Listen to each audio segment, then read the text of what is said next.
وہاں پر جو ڈارکنیس ہے، ونٹری لینڈسکیپ دکھائے گئے ہیں، یہ وہی سیڈنس ہے اور ہوپ لیسنس ہے جو کچھ ٹائم لوگوں کے دلوں میں تھی، لیکن جو پرندہ ہے وہ یہاں پر ایک آپٹیمزم کی سپارک دیتا ہے، روشنی دیتا ہے اور کہتا ہے کہ ایک دن جو ہے زندگی موت کے بجائے جو ہے وہ خوشیوں سے بھر جائے گی، اور شاید کہ یہ کوئی ڈیوائن فورس ہے یا کوئی ڈیوائن اسپرٹ ہے جو کہ ہمیں دکھایا جا رہا ہے یہاں پر۔ اور ہم جو ہیں مزید اس کو دیکھتے ہیں کہ لوگ کیوں جو ہیں اپنے فیوچر کے حوالے سے انسرٹن تھے۔ پوئم جو ہے 1899 میں لکھی گئی، 19th سینچری کا اینڈ 20th سینچری کا جو ہے سٹارٹ کہہ لیں۔ پیپل جو تھے وہ زیادہ آپ دیکھ رہے ہیں کہ ان نون ہے، اپنے فیوچر کے بارے میں انسرٹن ہے۔ سائنٹیفک ڈسکوریز جس میں ڈارون کی تھیری موسٹ پاپولر ہے، سامنے ہم دیکھتے ہیں یہ جو تھیری تھی یہ چیلنج کرتی ہے ٹریڈیشنل ریلیجیس بلیف کو، اور لوگ جو تھے وہ ڈاؤٹ فل تھے، اپنے فیتھ اسپرٹ ویلیوز کے حوالے سے کنفیوز تھے کہ زندگی کے معنی جو ہیں وہ کہاں ہیں۔ انڈسٹریل ریولوشن دیکھتے ہیں کہ یہ جو صنعت کاری ہے یہ ختم ہوتی ہے، انڈسٹریلائزیشن آتی ہے، ہاتھ والا کام ختم ہو گیا، لوگ نیچر سے فطرت سے دور ہو گئے، کیونکہ اب جو وہ صنعتی نظام تھا وہ سامنے آیا ہے اور فطرت جو ہے اس کی جگہ صنعت نے لے لی ہے۔ سوشل اور مورل چینجز ہم دیکھتے ہیں، پرانی ساری روایات ختم ہو رہی ہیں، ہاتھ سے کام کرنا، وہ لوگوں کا ایک دوسرے کو ٹائم دینا، نیچر میں بیٹھنا۔ تو اب یہ جو شفٹنگ ہو رہی ہے نا مورل ویلیوز سے، ریلیجن کو چینج آ رہا ہے ریلیجن میں، اور فیوچر ہم دیکھتے ہیں ہیومینٹی کا کس طرح کا ہے، تو یہ ساری چیزیں دکھائی گئی ہیں۔ ڈارکنگ تھرش کیوں لکھی گئی پوئم یہ دیکھتے ہیں۔ اچھا جی، ہارڈی نے یہ پوئم جو ہے دسمبر 1900 میں لکھی، جب 20th سینچری کا اینڈ تھا، اور لوگ جو ہیں اپنی فیلنگ سیڈنس، ڈاؤٹ اور انسرٹینٹی کے ایکسپریس کر رہے تھے، لوگ فیل کر رہے تھے کہ ایک نئی سینچری میں آ رہے ہیں۔ اچھا جی، یہاں پر change in the world was changing rapidly. اب یہاں پر ہم دیکھتے ہیں کہ دنیا میں بھی ایک چینج آ رہا ہے، سائنس میں، ٹیکنالوجی میں، انڈسٹری میں، اور جو پرانی ٹریڈیشنز ہیں، بلیفس ہیں، وہ ریپلیس ہو رہے ہیں، اور ہارڈی جو ہے وہ فیل کرتا ہے کہ لوگ جو ہیں اپنا فیتھ ان میں ختم ہوتا جا رہا ہے، ان کا جو کنیکشن تھا نیچر اور مذہب کے ساتھ وہ ختم ہوتا جا رہا ہے، ٹوٹتا جا رہا ہے۔ پرسنل فیلنگ کی اگر ہم بات کریں تو ہارڈی ایک ڈیپ تھنکر ہے، آبزرور آف لائف ہے، وہ فیل کرتا ہے کہ دنیا جو ہے یہ سفرنگ سے، کنفیوژن سے بھری ہوئی ہے، لیکن پھر بھی ہم دیکھتے ہیں کہ وہ ایک پرندہ دکھا کے یہ بتانا چاہ رہا ہے کہ پھر بھی امید کی کرن کہیں نہ کہیں باقی ہے۔ ایک ایسا پرندہ جو کہ اندھیرے میں گانا گا رہا ہے، وہ امید کو ہی یہاں پر ریپرزینٹ کر رہا ہے، سمبل آف ہوپ ہم دیکھتے ہیں۔ یہ جو پرندے کا گانا ہے یہ ایک سرپرائزنگ ہوپ ہے، مطلب کہ اپنے جو لوگ ہیں ان کو ایک حیران کن امید دی جا رہی ہے، ان کو بتایا جا رہا ہے کہ مایوسی کی دنیا ایک دن ختم ہو جائے گی اور ایک دن پھر سے رینیول ہوگا ورلڈ کا، اور وہ بتانا چاہتے ہیں کہ ہر جو مشکل ٹائم ہے یا ڈارک ٹائم ہوتا ہے اس نے ختم ہو جانا ہوتا ہے اور امید باقی بچ جاتی ہے، یا پھر جو ہے وہ مشکل حالات ہمیشہ نہیں رہتے ہیں بلکہ اس کے بعد آسانیاں آ جاتی ہیں۔ اسٹینزا نمبر 1 کو اگر ہم دیکھیں، اب پوئم کی تھوڑی سی ہم دیکھتے ہیں کہ پوئم میں کیا کیا چیزیں ہیں۔ اسٹینزا نمبر 1 میں ہارڈی ایک کولڈ، ایک گلومی ونٹر ایوننگ کی بات کرتے ہیں 20th سینچری کی، وہاں پر فروزن لینڈ دکھائی گئی یا لائف لیس ہے، ڈل ہے، اور سورج کا ہم وہاں پر منظر دیکھ رہے ہیں کہ sun is setting and everything seems to be dying, ہر چیز ختم ہو رہی ہے، یعنی بالکل ہم دیکھ رہے ہیں کہ اینڈ ہے۔ Even the century itself, century بھی، ہارڈی کہتا ہے سینچریز کارپس اس کو۔ The poet feels a deep sense of sadness and hopelessness in silent empty landscape. Poet ہمیں یہاں پر بہت اداس نظر آ رہا ہے۔ اسٹینزا 2 میں پھر کیا ہوتا ہے؟ The poet leans on a gate looking at the bare trees and grey sky. Nature looks dead and deserted. وہ ایک گیٹ کے اوپر جھکا ہوا ہے اور وہاں پہ دیکھتا ہے کہ وہاں پر جو ٹریز ہیں وہ دیکھتا ہے وہ بیر ہیں، اور اسکائی کا ہم دیکھتے ہیں کلر دکھایا گیا گرے ہے۔ نیچر جو ہے بالکل ختم اور ڈسٹرب نظر آ رہی ہے، کوئی سائن نہیں ہے وہاں پر خوشی کا یا زندگی کا۔ لوگ جو ہیں ان کا فیتھ ختم ہو گیا ہے، ان کی انرجی ختم ہو گئی ہے، اور ساری دنیا جو ہے وہ اسپرچولی ایمپٹی ہے۔ ہارڈی یہ فیل کرتا ہے کہ ہر ایک چیز ختم ہو گئی ہے، کوئی امید ہی نہیں ہے وہاں پر۔ دوسرے سٹینزا میں، تیسرے سٹینزا میں کیا ہوتا ہے؟ اچانک سے اسے آواز آتی ہے کہ ایک وہ جو اندھیری زمین ہے یا اندھیری جگہ ہے وہاں پر ایک پرندہ گانا گا رہا ہے، وہ ایک شاخ پر بیٹھا ہوا ہے اور وہ بڑا کمزور ہے، تھکا ہوا ہے، چھوٹا سا پرندہ ہے، لیکن اس کی آواز اتنی اچھی ہے اور اتنی مضبوط ہے، اور یہ جو ان ایکسپیکٹڈ وہ سانگ سنتا ہے یہ اسے حیران کر دیتا ہے، اور یہ اصل میں جو سانگ ہے یہ میسیج آف ہوپ ہے اور happiness in dead and cold world. Stanza 4 کی اگر بات کریں تو یہاں پر جو پوئٹ ہے وہ حیران ہے کہ کیوں پرندہ اتنا زیادہ خوش ہے، کیوں اس کے لیے جو زندگی اس وقت لائف لیس ہے اس میں اتنا وہ انجوائے کیوں فیل کر رہا ہے، وہ سمجھنا چاہ رہا ہے، اسے حالانکہ یہ امید نظر نہیں آ رہی۔ تو جو تھرش کا سانگ ہے، اس پرندے کا سانگ ہے، وہ اسے بلیو کرواتا ہے کہ شاید کوئی چھپی ہوئی ہوپ ابھی بھی باقی ہے، کچھ ایسا ہے جو تمہیں نظر نہیں آ رہا لیکن وہ ہونے والا ہے۔ 19th سینچری میں انگلینڈ جو تھا was a powerful empire. English people believed their religion Christianity and the way of life were more civilised than those of other nations. یہاں پر ایک اور چیز بھی نوٹس کرنے والی ہے کہ کیا کیا چینجز آ رہے تھے، ان کو بھی ہم دیکھ سکتے ہیں یہاں پر کہ 19th سینچری کا جو انگلینڈ ہے اس میں ہم دیکھ رہے ہیں کہ امپائرز جو ہیں وہ بتائی جا رہی ہیں کہ انگلینڈ کی جو حکومت ہے، یہ طاقت ہم کہہ لیں کہ بہت زوروں پر ہے، اور انگلش پیپل جو ہیں وہ سمجھتے ہیں کہ ہماری جو کرسچینٹی کا ریلیجن ہے یہ لوگوں کو بڑا سویلائز کر دیتا ہے۔ تو اب وہ کیا کیا، انہوں نے ایکسپیڈیشن شروع کر دیں، اور وہ جو خاص طور پر بیچارے اس طرح کے لوگ تھے نا کہ جو اتنے نالجیبل نہیں تھے، ان کو انہوں نے پکڑا، جو اگنورینٹ پیپل تھے ان کو کنورٹ کرنا شروع کر دیا کرسچینٹی میں، تاکہ جی ہم ان کو سویلائز کریں۔ انگلش یہ سمجھتے تھے کہ جو نان کرسچن لوگ ہیں نا وہ سارے اگنورینٹ اینڈ سویلائزڈ ہیں، اور یہ سمجھتے تھے انہیں کرسچن کر کے ہم ان کو سویلائز بنائیں گے۔ یہ امپیریل مائنڈ سیٹ تھا ان کا ایک، کیونکہ امپیریلزم جو تھا چل رہا تھا جب برطانیہ نے رول کیا تھا دوسری کنٹریز پر۔ اب اگر سمپل ورڈ میں اگر ہم یہاں پر دیکھیں تو لوگ جو تھے انہیں زبردستی کہا جاتا تھا کہ آپ عیسائیت قبول کریں، ٹھیک ہے۔ وہ یہ سمجھتے تھے کہ انگلش پیپل کے ہمارا جو مذہب ہے وہ ان کو سویلائز کر سکتا ہے، وہ اپنی کلچر اپنا مذہب پھیلانا چاہتے تھے، اور not always out of kindness but often because they wanted to control power over those people. تو وہ یہ ایسا اس لیے نہیں کرتے تھے کہ بڑا ان پہ کوئی رحم آ رہا تھا ان کو، بلکہ اس لیے کرتے تھے تاکہ ہمارا ڈومینیشن جو ہے ان پر پھیل جائے، کیونکہ تعلیم اور مذہب کے ذریعے ہی لوگوں کے دماغ جو ہیں ان میں چیزیں انٹر کی جا سکتی ہیں، انہیں کنٹرول کیا جا سکتا تھا۔ وکٹورین ایج کو اب یہاں پر دیکھ لیتے ہیں کہ یہ سارا کچھ جو ہو رہا تھا، ابھی ہم نے پوئم کے سٹینزاز کو کلیئر کیا، 3 سٹینزاز کو، پھر ہم نے یہ دیکھا کہ لوگوں کو زبردستی مذہب چینج کرنے کا کہا جا رہا تھا۔ یہ ہم اوپر کنفیوژنس دیکھ رہے تھے نا کہ لوگوں کے مائنڈ میں تھی، تو اس لیے پھر میں نے ایڈ کیا کہ ذرا اس میں دیکھیں کہ کیا کیا کنفیوژن تھی اور کس وجہ سے تھی۔ وکٹورین ایج کی اگر بات کریں تو کوئین وکٹوریہ کے نام سے ہے یہ، جنہوں نے برطانیہ پر رول کیا کافی دیر کے لیے، اور بہت سے چینجز اس ایج میں ہیں، سائنٹیفک چینجز، انڈسٹریل اور سوسائٹی کے۔ فیکٹریز اور مشین جو ہیں انہوں نے ہینڈ ورک کی جگہ لے لی تھی، سٹیز بڑھ رہی تھیں، کیونکہ جو غریب لوگ تھے وہ اب دیکھ رہے ہیں کہ وہ ڈرٹی اور کراؤڈڈ پلیسز میں رہ رہے تھے۔ بہت سے ورکرز، بچے ان میں سے ہم دیکھ رہے ہیں ان کی کنڈیشن بہت خراب تھی، خراب اس لحاظ سے تھی کہ ان سے کام بہت زیادہ لیا جا رہا تھا۔ ریچ اینڈ پور become in equal and the reach enjoy comfort why the پور اسٹرگل ٹو سروائیو۔ اب ریچ اور پور جو ہیں وہ ان کے ساتھ ایک ایکوالٹی نہیں تھی، جو امیر تھا اس کو زیادہ سہولتیں تھیں، غریب کو کم تھی۔ سو اس ایج میں لٹریچر اگر ہم دیکھتے ہیں ڈکنس کا یا برونٹے کا، تو وہ ہمیں بتاتا ہے کہ کس طرح سے وہ وہاں پہ سورو، لونلینس اور انجسٹس تھی۔ دوسری اس میں وکٹورین ایرا میں انڈسٹریلائزیشن کے افیکٹ اگر ہم دیکھیں تو مشینز آ گئی ہیں،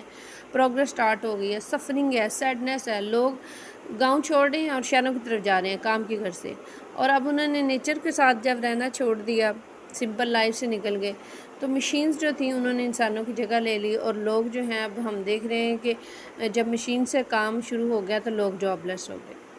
لوگوں کی وہ جو فیلنگز تھیں ایک دوسرے سے، پیار، خوشیاں اور وہ من بالکل غائب ہو کے رہ گیا۔ تھامس ہارڈی جو ہیں وہ دیکھ رہے ہیں ہم کہ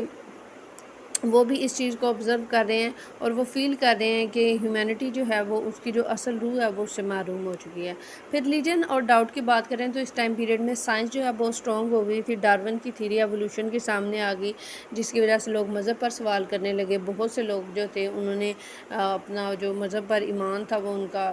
ہم کہہ سکتے ہیں کہ کھو دیا۔ رائٹر جس طرح سے ہارڈی ہے یہ خود کنفیوز تھا اس ٹائم، اور وہ چاہتا تھا کہ گاڈ پہ بلیو کیا جائے، لیکن سائنس جو تھی نا انہوں نے اس کے لیے سفرنگ پیدا کر دی تھی، اس لیے ان کی جو پوئمس ہیں ان میں اکثر spirituality, sadness, loss of faith پر بات کی جاتی ہے۔ سوشل انجسٹس بھی تھا کہ جو غریب تھے ان کے ساتھ بڑا برا سلوک ہو رہا تھا۔ بچے جو غریب کے ہم فیکٹریز میں کام کر رہے تھے،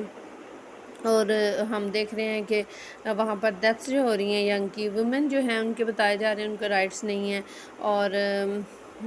وہ فری نہیں ہیں، ان کو ایجوکیشن کی کوئی آزادی نہیں ہے، سوشل پریشرز کی وجہ سے میرجز کے ایشوز ہیں۔ اس کے بعد ہم دیکھتے ہیں رائٹرز جو ہیں یہ سارے اس چیز کو ہائی لائٹ بھی کر رہے ہیں۔ ہارڈی جو ہے وہ اب یہاں پر کیا میسیج دینا چاہ رہا ہے، وہ بتا رہا ہے کہ اگرچہ جو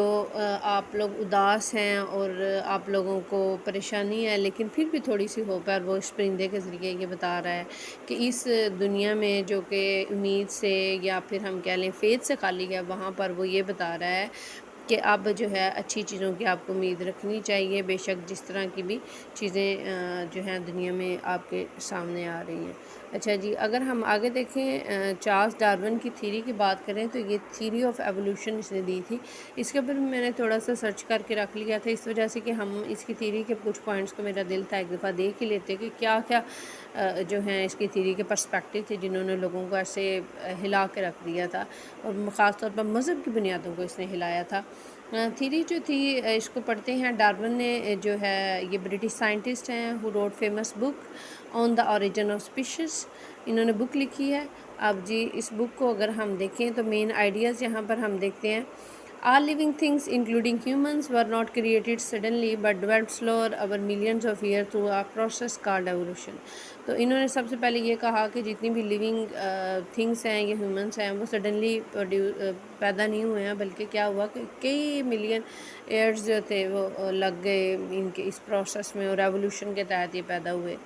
تو ایوولوشن کا کیا پروسیس تھا کہ life on earth change gradually over a long time, simple sea creature slowly change into fish,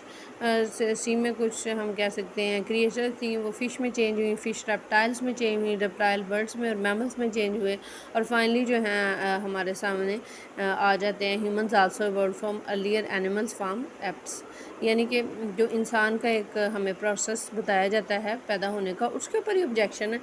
جو ہے لگا دیا گیا، بتایا گیا۔ اس نے کہا کہ وہ کوئی کریچر تھی، پھر وہ ایک جرثومہ جو ہے وہاں سے فش بنی ہے، فش سے پھر وہ ریپٹائلز بنے، اور یہ اصل میں پروسیس بتایا جا رہا ہے کہ انسان کیسے بنا، اور پھر یہی بتایا جا رہا ہے کہ انسان جو ہے وہ ایپس کی ہی ایک موڈیفائڈ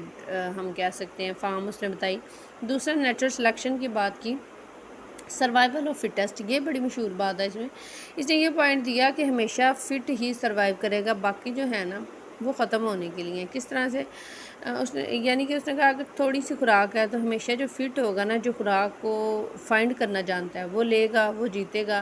اور وہی اپنی نسل آگے بڑھائے گا۔ باقی سارے جو ہیں یا کمزور جو خاص طور پر لوگ ہیں وہ ڈائی آؤٹ ہو جائیں گے، ختم ہو جائیں گے۔ ویریشن کی اگر بات کریں، ہر ایک اسپیشی جو ہے اس نے بتایا کہ اس میں فرق ہے، اس میں چینجنگ ہے۔ کچھ برڈز جو ہیں ان کی لمبی لمبی چونچیں ہیں، کچھ کی چھوٹی ہیں، جہاں پر ایسی جگہیں جہاں پر فوڈ جو ہے وہ بہت ڈیپ ہے، where food is deep inside flowers birds with longer beak survive better. اب وہ کہتے ہیں کہ کچھ پرندے اس طرح کے نا جن کی چونچیں لمبی ہیں، کچھ کی چھوٹی ہیں، تو لمبی چونچوں والے ہی سروائیو کریں گے۔ اس کی وجہ یہ ہے کہ وہ جو گہری جگہیں ہوتی ہیں وہاں پر ان کی چونچ پہنچ سکے گی، سو ان کے جو بیبیز ہیں ان کی پھر لمبی آگے ہم چونچیں دیکھیں گے، اور اس طرح سے اسپیشیز جو ہیں یہ جنریشن ٹو جنریشن چلے گی، یہ والی اسپیشیز۔ اب چوتھی دیکھتے ہیں جی، کامن انسیسٹر۔ انہوں نے کہا کہ یہ جو انسان اور جانور ہے نا، ان کے انسیسٹر سیمز ہیں، ٹھیک ہے، ہیومن اور ایپس جو ہیں یہ سیم اسپیشیز جو ہیں، ان کے سیم ارلی اسپیشیز جو ہیں ملین ایئرز اگو جو ہم دیکھتے ہیں وہاں سے یہ ایوولڈ ہوئے ہیں۔ سو یہ شاکنگ تھا وکٹورین پیپل کے لیے۔ یہ سب کیا ہے کہ ڈارون سے پہلے لوگ یہ بلیو کرتے تھے کہ کوئی گاڈ ہے جو ساری چیزوں کو کنٹرول کر رہا ہے، بائبل میں یہ چیز لکھی تھی۔ ڈارون کی تھیوری نے چینج کر دی نا ساری چیزیں، اس نے بتایا کہ ایسا نہیں ہے، بلکہ یہ تو اچانک سے ہی جو ہے دنیا وجود میں آ گئی۔ تو بہت سے وکٹورین اس حوالے سے کنفیوز تھے، مذہبی بلیفس کو چیلنج کیا گیا اس طریقے سے، اور رائٹرز جس طرح سے ہارڈی ہے وہ ڈاؤٹ اور سیڈنس فیل کرنے لگا، نہ صرف کہ لوگ بلکہ ہم رائٹر کا بھی دیکھتے ہیں وہ اداس ہے اور وہ شک میں ہے۔ انہوں نے ایک ورلڈ دیکھی جو رول کی گئی ہے، جس پہ قبضہ ہے چانس اور اسٹرگل کا، نہ کہ کسی ڈیوائن آرڈر کا۔ اور اگزامپل اگر ہم یہاں پہ دیکھیں ہارڈی کے تھاٹ کی، Hardy believed in Darwin scientific ideas but he felt sad